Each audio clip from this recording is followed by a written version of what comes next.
I smiled across the long, polished table as my husband's entire family watched me expectantly.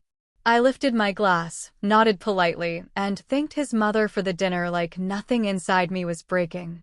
They had no idea that morning I had already spoken to the best lawyer in the city. My name is Naomi Parker, and I remember the exact way the chandelier light reflected off the silverware, as if everything in that room was trying to look perfect. I remember how my husband, Ethan Caldwell, reached for my hand under the table like he always did in front of them. I let him hold it. I did not pull away, but I also did not squeeze back. His mother, Charlotte Caldwell, was talking about tradition again. She always talked about tradition when she wanted control to sound elegant. She smiled at me with that practiced softness that never reached her eyes. She mentioned grandchildren in a tone that felt like a deadline, not a dream. I smiled again. I nodded again. I played my role perfectly, because by then, I already knew I was leaving. That morning, I had sat in a quiet office across from Daniel Mercer, a man known for dismantling marriages with precision and silence. He had listened without interrupting. He had not looked surprised. He had simply asked for facts, not feelings. So I gave him both anyway. I told him about the hidden accounts I found 3 weeks earlier. I told him about the quiet tension that had lived in my marriage long before I could name it. I told him about the way Ethan had slowly stopped seeing me as a person and started treating me like something that came with the house. Daniel Mercer had nodded once. He had slid a folder toward me.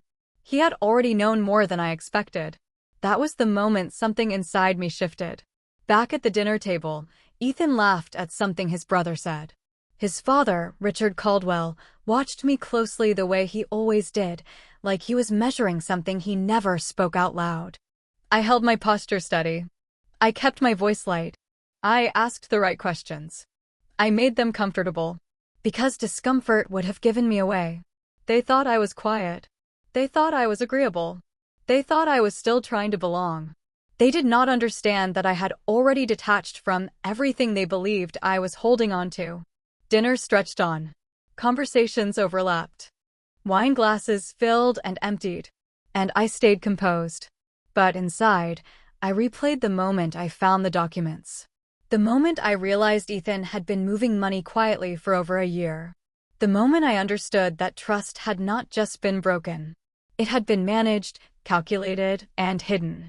When dessert was served, Charlotte leaned closer to me.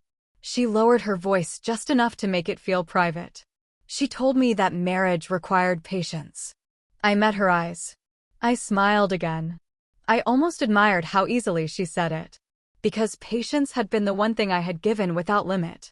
When dinner ended, I hugged them all goodbye. I kissed Ethan on the cheek. I thanked his mother again. I played the final scene exactly as expected. The drive home was quiet. Ethan scrolled through his phone. I looked out the window. He asked if everything was okay. I told him I was just tired. That was not a lie. When we walked into the house, he went straight to the kitchen. He poured himself another drink. I walked upstairs. My suitcase was already packed.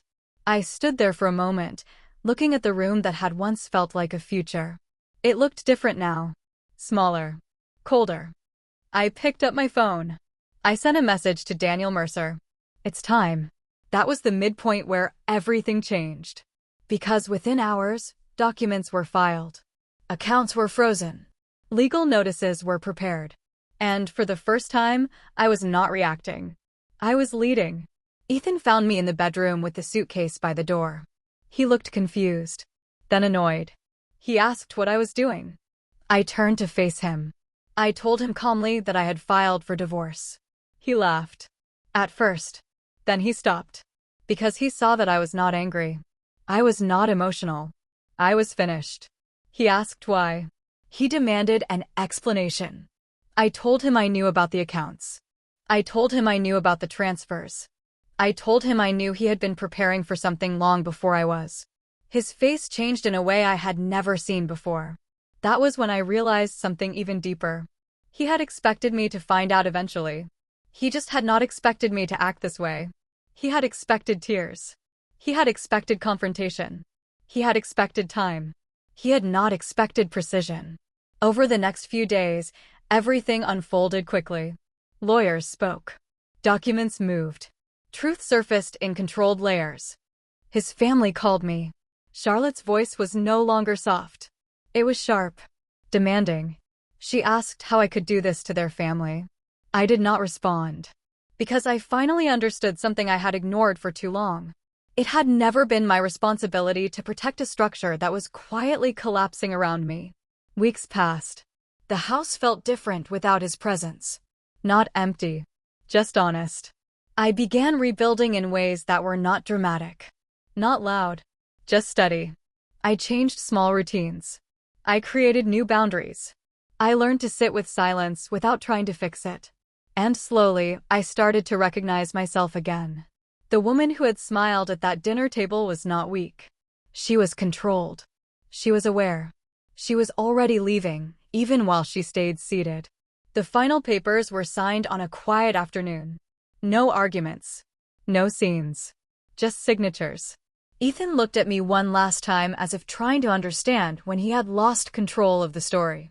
But it was never about control. It was about clarity. And clarity does not arrive loudly.